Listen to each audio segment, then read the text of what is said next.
ఆంధ్రప్రదేశ్ రాష్ట్రాన్ని ఒక ఆరోగ్య ఆంధ్రప్రదేశ్ రాష్ట్రంగా మార్చాలనేటువంటి దృక్పథంతో నారా చంద్రబాబు నాయుడు గారు ప్రతి నెల కూడా 3వ శనివారం పారిశుద్ధ్య కార్మికులు అధికారులతో కలిసి ప్రజా ప్రతినిధులు కూడా ఆ స్వచ్ఛ కార్యక్రమంలో పాల్గొమని ఏదైతే పిలిపించారో దానిలో భాగంగా ప్రతి 3వ శనివారం కూడా ఈ కార్యక్రమాల్లో భాగస్వాములవుతున్నాం.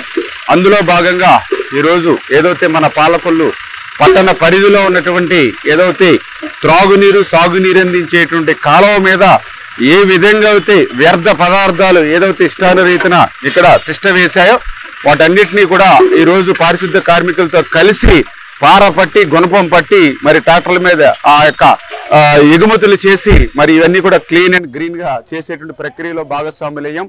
ఎందుకంటే ప్రతి వ్యక్తి కూడా ఆరోగ్యంగా ఉండాలి. ఆరోగ్యంగా ఉంటేనే తన పనులను తాను సక్రమంగా నిర్వర్తించగలుగుతాడు. ఆరోగ్యంగా ఉండాలి అని అంటే తన ఇల్లును ఎంత పరిశుభ్రంగా ఉంచుకుంటాడో పరిసరాలు కూడా అంతే పరిశుభ్రంగా ఉన్నప్పుడే ఆరోగ్యం బాగుంటుంది. ఆ ఉద్దేశంతో ఈరోజు ఆరోగ్య ఆంధ్రప్రదేశ్గా చంద్రబాబు నాయుడు గారి ప్రయత్నం. ఎందుకంటే గతంలో కూడా మనం చూసాం ఏదైతే జగన్మోహన్ రెడ్డి పాలనలో మరి ఆ రోజు మరి ఈ యొక్క మురికి ఆంధ్రప్రదేశ్గా ఈ రాష్ట్రాన్ని మార్చేసినటువంటి పరిస్థితి. ఈరోజు మేము అధికారంలోకి వచ్చిన తర్వాత చూస్తే జగన్మోహన్ రెడ్డి వారసత్వంగా ఏమి ఇచ్చాడయ్యా అంటే 80 లక్షల మెట్రిక్ టన్నుల చెత్తను వారసత్వంగా జగన్మోహన్ రెడ్డి మాకు ఇచ్చినటువంటి పరిస్థితి.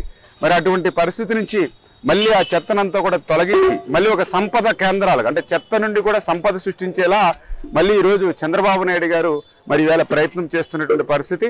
ఆ రోజు ఏదైతే చెత్త మీద కూడా పన్నేసి చెత్త పాలన ఇచ్చినటువంటి జగన్మోహన్ రెడ్డి పాలనకు ప్రజలు చరమగీతం పాడినట్లుగానే ఈ రోజు ఆ చెత్త పన్నును కూడా ఈ ప్రభుత్వం రద్దు చేసినటువంటి విషయాన్ని కూడా ఈ సందర్భంగా గుర్తు చేస్తూ భవిష్యత్తులో కూడా మరి అందరూ కూడా ఒక పట్టుదలతో ఒక కృషితో మళ్ళీ ఒక స్వచ్ఛ ఆంధ్రప్రదేశ్, ఒక ఆరోగ్య ఆంధ్రప్రదేశ్ లక్ష్యంగానే మేమందరం కూడా పనిచేస్తామని చెప్పి తెలియజేస్తాం.